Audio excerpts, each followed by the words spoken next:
What's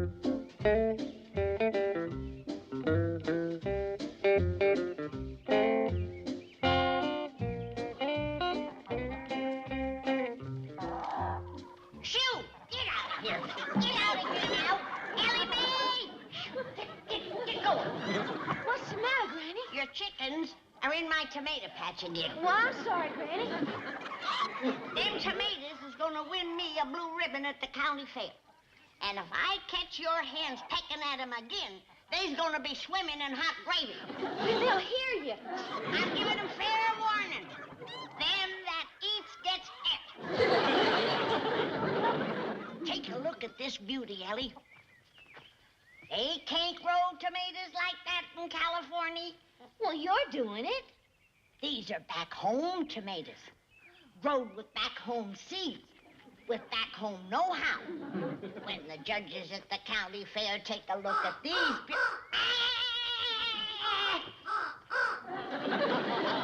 That's a scarecrow you're setting on, you stupid crow.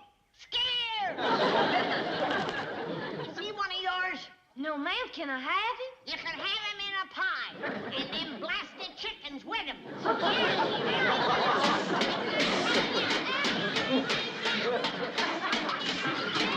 Oh, Rip, this is too much. Milburn? Milburn! How long must I endure those salted sharecroppers? What is it, dear? I'm late. Granny is... Aren't you going to the office? Yes. As a matter of fact, they're taking some pictures of me for an ad campaign. The idea is to project a new, youthful image for the bank. So I thought I would dress accordingly. Well, the clampets are... What is that? It's just a little hairpiece. I am prematurely gray, you know. How's it look? Ridiculous. Now go next door and tell... Margaret, I am supposed to personify youthful, vigorous leadership. Then personify it by vigorously leading the Clampets out of Beverly Hills. Anyone with $50 million is entitled to live in a mansion. If only they'd live in it, with the doors and windows closed and the curtains drawn.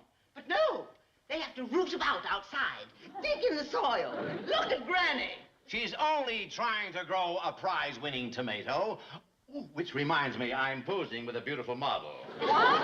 Ad campaign, my dear. Business, business. But what about the Clampets? Later, my dear. Duty calls.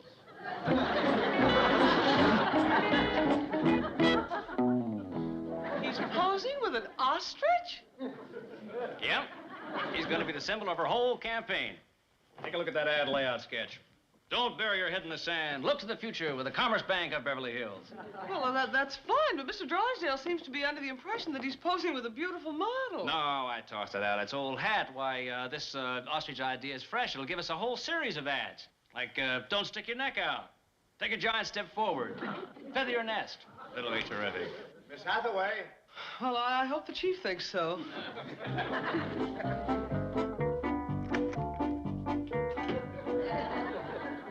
Chief! How's this? Projects that youthful image, doesn't it? Well, it certainly does. Did Nelson find a model? Well, yes, Well, but... how does she look? Beautiful figure. Fantastic legs.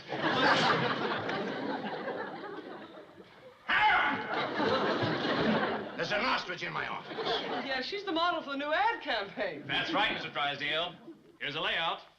Are you out of your mind? I'm not posing with that goofy-looking bird. Say, you know, it would be a better picture without you. Just a big close-up of the ostrich looking right in the camera. A real attention getter. You're fired. Now take that thing back to its owner. Okay. Here you are, Mr. Drysdale. Her name is Miriam. What's the idea? You're the owner. Me? To make sure that she'd be available for the whole campaign, the bank had a buyer. Take good care of her. It cost you $2,000. Bye.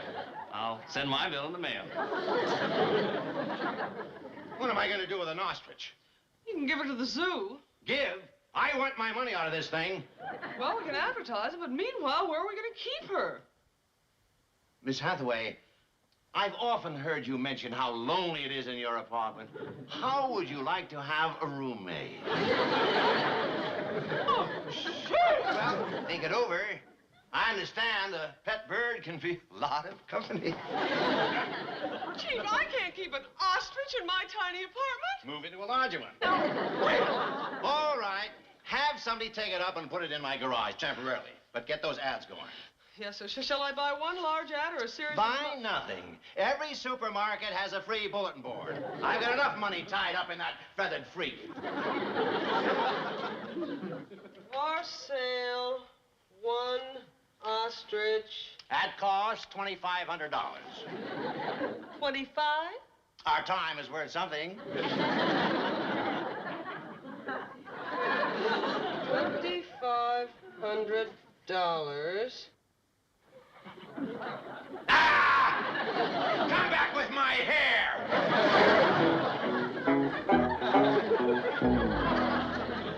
Ravenswood, what a magnificent tomato.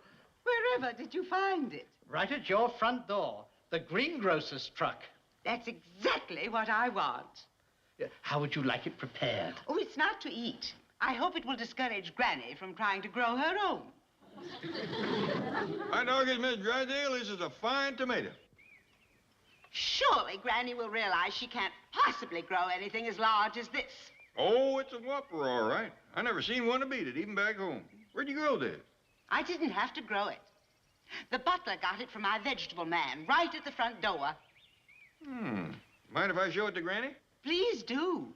I hope it'll convince her that all this digging and planting is a waste of time. She'll never produce a prize-winning tomato. Miss Drysdale growed this. Well, she let it slip that her butler and vegetable man done the work. But they growed it out by her front door. And you can bet your boots she'll take credit for it at the county fair. No, we ain't sure that she... I know that spiteful woman. She'd do anything to beat me. Why, she never cared shucks about growing nothing till she seen me do it. That's true. Well, we'll see who wins first prize. Where you going?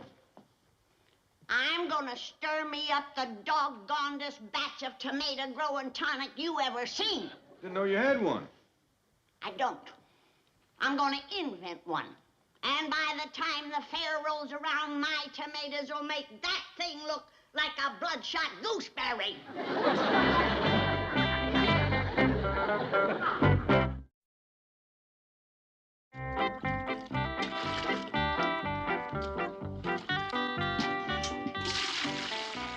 Granny, that's about all them tomatoes can take right now. Your tonic is puddling up on the ground. Douse 'em again. Well, why not let it soak in overnight and give them some more in the morning? I'll make another batch in the morning. Them tomatoes are gotta be forced growed. Well, you can only push nature so far. Don't you tell me what I can do. It's coming on for dark. We'll get lanterns. Your tonic's commencing to run out. If we pour on any more, it'll just run over into Miss Drysdale's yard. All right, we'll start again at sunup. Oh, Granny. You be here with your bucket at the crack of dawn. Kind of sorry I showed Granny Miss Drysdale's tomato. Sure put grit in her gizzard. Never seen her so worked up. She's plumb wild-eyed. Well, we got to remember that back home, Granny used to win a lot of prizes with her tomatoes. And she was counting big on showing up these California folks. Yeah, Miss Drysdale whooped her before she even got started. Wouldn't do no laughing around Granny. You'll be sleeping horse style tonight. What you mean? Standing up.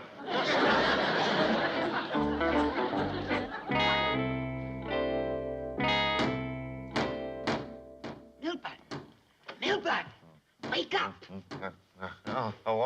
What? Someone's trying to break into our garage. Garage? Yes, I can hear them pounding on the door. Oh, that's the ostrich. Ostrich? She'll quiet down and go back to bed.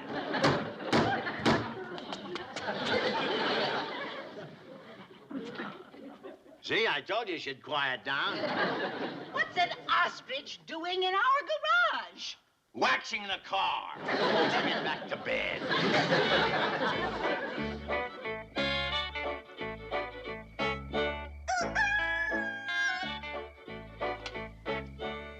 Tain't the sun, Earl.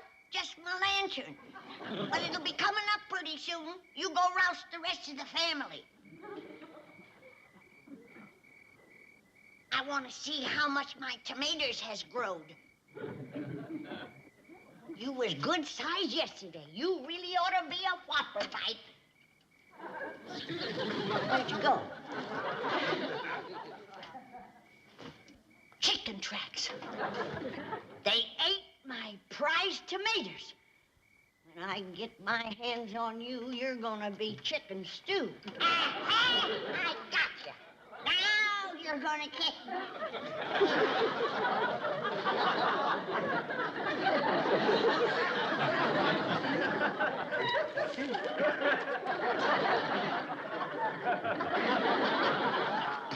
McGraw and tonic. Can't be. I didn't see no big chicken. I didn't feel no big chicken. I just got up too early.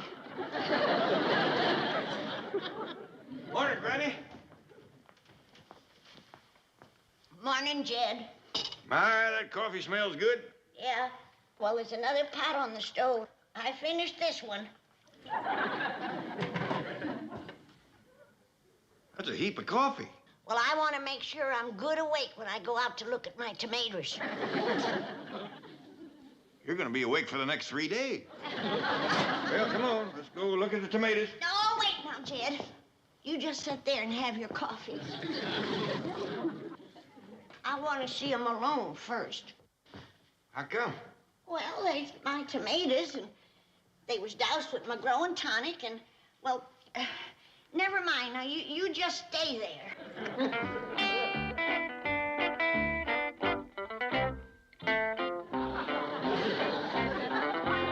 Funny the things you think you see in the dark. 7-foot chicken. Drumsticks like that. Everything looks different in the daylight. Sure did seem real last night, though. Here I was walking along, and all of a sudden there was that 7-foot chicken. Oh, no. I turned a sweet little hen into a monster. You can only push nature so far. Well, it ain't my fault. Why didn't you stay out of my tomato patch? That tonic has growed you all out of shape. It's not that you ain't good looking. It's just that you're kind of different. Your middle hasn't caught up with your neck or your drumsticks. I don't want to be around when it does. But now, don't you worry. I'm going to invent something to shrink you back to size. But until I do, I got to find some place to hide you. Now, you stay right here. I can put you in Drysdale's garage till they get up. Then I'll... Where'd you go? Oh, no! Get out of there! Don't drink that! That's the stuff that did it to you, you crazy chicken. I'm sorry. I guess you don't feel too happy about this, neither. Come on. I got a place to hide you for a spell.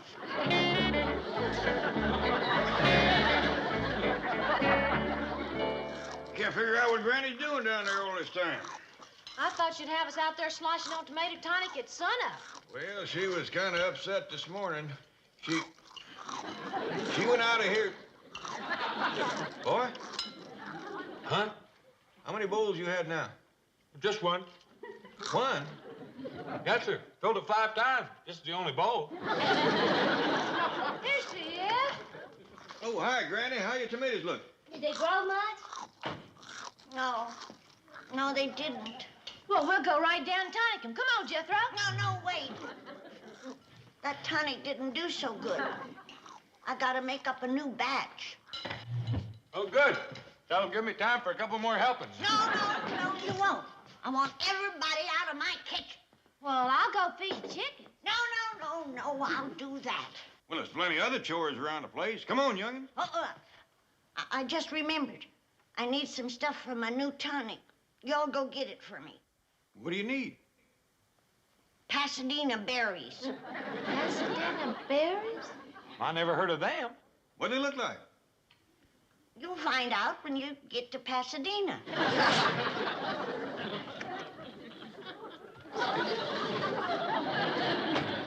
Go out the front door. It's closer to Pasadena. What? Well, she's right, youngins. Come on, let's go.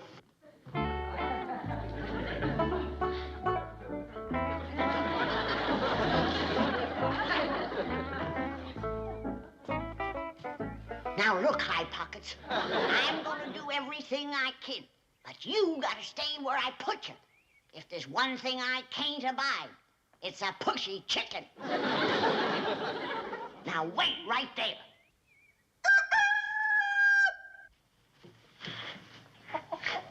Forget it, Earl.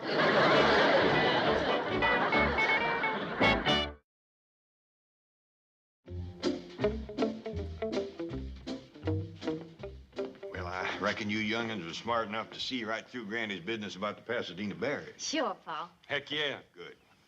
Want to take along some baskets for the berries or pick them up in Pasadena? Jethro, there ain't no such thing. Well, yes, there is. That's where they hold a rose parade. Pa's talking about berries. Oh. Now, we all know that there's something mighty powerful vexing Granny, or she wouldn't have gone to such trouble to get shed of us. Now, the way I got it figured... Uncle Jed, can't we talk about this on the way to Pasadena? Boy, we ain't going to Pasadena. And how else are we going to get Pasadena berries? Jethro, Granny just said that to get us out of the house so we wouldn't find out what's got her jumpy as a grasshopper in a chicken pen. Now, the way I got it figured, it's got something to do with the tomatoes. So let's get around back and take a look. Before we go to Pasadena? Yeah. Want me to get some berry baskets? No. Well, where are we going to put them? How about your hat? Oh, I ain't wearing no hat. Well, get one, because a brain like yours ought to be protected. Thanks, Uncle Jed. Beg pardon, sir. Miss Hathaway to see you. Good morning, Chief. Morning. Sit down and have some coffee. I'll get some fresh. I wanted to bring you the good news. We have 2 possible buyers for the ostrich. Wonderful. Where is it? In the garage? No, I just looked there. The side door's open and the ostrich is gone. Gone. I'm afraid so. Stolen. So that's what I heard last night. Somebody broke in and took my $2,000 bird. Call the police. Well, now, Chief, maybe it got out and wandered off. Don't you think we should look for it first? Is it insured? I'm afraid not. Well, then we'll look for it. Now, you cover the Benson estate. I'll take the Clampetts, and Ravenswood, you search our grounds. Very good, sir. Beg pardon, sir, but what are we hunting for? Ostrich! Wouldn't we have better luck in Africa, sir?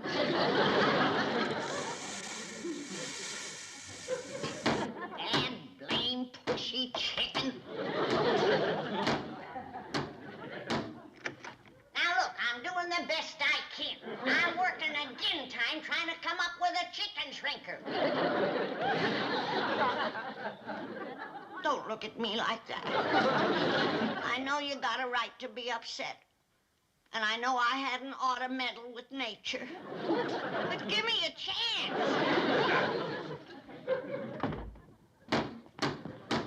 Big overgrown pullet. Now look, you ain't helping any by standing there kicking on that. All right. You can come in and watch. My dog is the ripe ones is all gone. Well, it wasn't my chickens that got 'em, honest, Pa. I know that. They couldn't even reach them high ones. Well, maybe the crows got 'em. There was a big one here yesterday.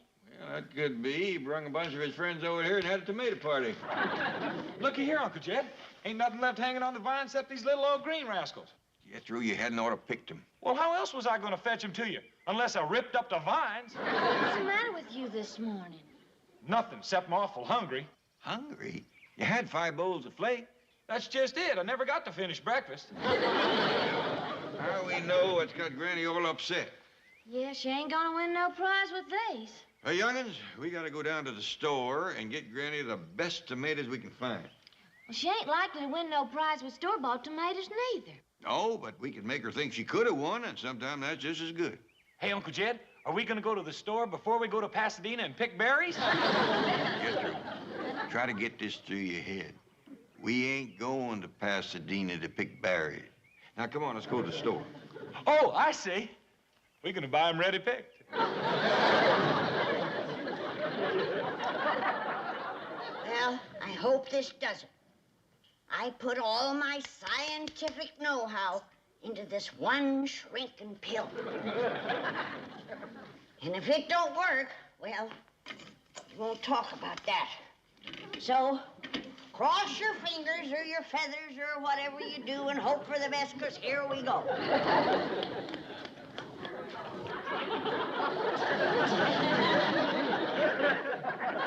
You need some water to help you swallow it? Mr. Clappett! Fanny! Anyone home? Come on, get it done. You gotta shrink back to chicken size before anybody sees you. Hello? Where's everybody? We'll never make it. Come on, I gotta hide you. Move, you big cluck.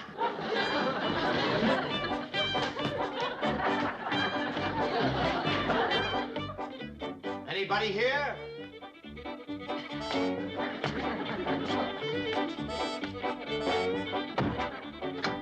Now stay in there and keep quiet.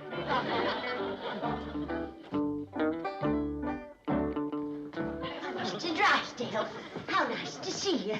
You must come again sometime. Bye. Granny, I want to talk to you. Are you alone? Just me and the chicken. Just us chickens. Well, I want to know if you've seen my ostrich. Your what? Ostrich. It cost me $2,000. Oh, it must be a dandy. You can take me for a ride tomorrow. Keep quiet now! Granny, I guess you don't know what an ostrich is. No, and I don't care now. I'm busy. What was that? Somebody at the side door. Oh, well, I just wanted to see if you've seen a great big bird about so high, with a long neck, black feathers, and long legs. Have you? Well, yes, it was in my garage. You seen it? Yes.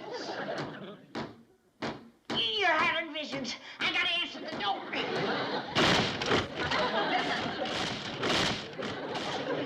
They got tired of waiting. Oh, that's terrible. I'll speak to the father. Now! I'll tend to it. Now you get out or I won't have no house left.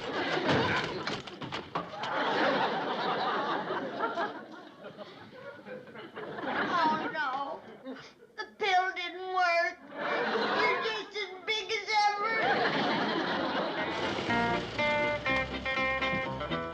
Now, youngins, we gotta make Granny believe that her growing tonic turned them little green tomatoes into these since this morning.